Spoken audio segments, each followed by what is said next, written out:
mooy télé bi bégal sama askan. Ladoum TV. Ladoum TV.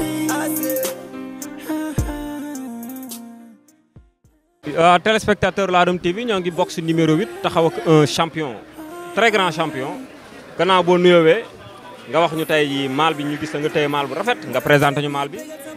waaw asalaamaaleykum waa Auto Élevage ñu ngi leen di déglu bu baax a baax di leen ziar di jox aussi tamit seen wàccuwaay di nuyu waa Yoff ñi ñu fekk si di leen ziar bu baax a baax di leen jox seen wàccuwaay ñoom itam wax ni maa ngi tudd Ousmane dëkk Tëngéej mais Béjir mu nekk Kër Ndiaye Lo waaw ñu andi fii présenté suñu champion bi am waaw.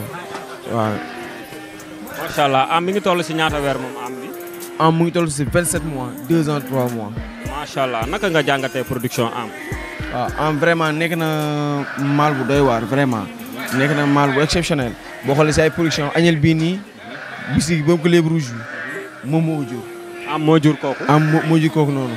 waaw vraiment mu ngi defal production bu mucc ayib. waaw macha allah te aussi tamit moom tamit nekk na maal bu am ay maturation.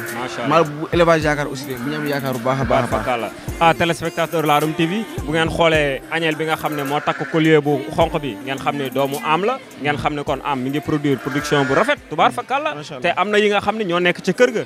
for naa ci weewu Ladoum yi nga xamante ni si ñoo nekk kër ga. ñoo gën a taaru ñoo gën a fantastique ñoo gën a extraordinaire yi nga xam ne ñoo ñëw fii kon ñoom bi ñu def sélection dañoo jàpp rek ñëw.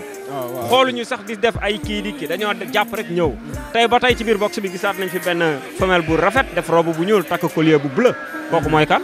waaw kooku mooy Awa sët si Roi Bachir. macha allah sët si Roi Bachir moom boo xoolee mu si deuxième portrait moom aussi mu si deuxième portrait waaw.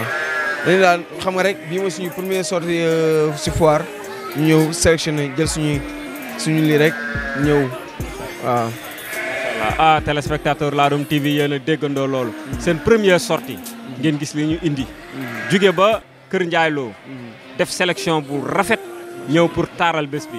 ngeen fàttali ñu bergerie bi fi mu nekk ak seen numéro téléphone. pour ku bëgg ñëw bergerie bi mu ngi nekk Kër Ndiaye Lo numéro téléphone bi di 78 147 70 98 waaw. ku mu ñëwee incha allah di nga kontaan daal di nga kontaan si bar fakalla macha allah yéen a déggandoo loolu téléspectateur Ladoum TV jërë ngeen jëf.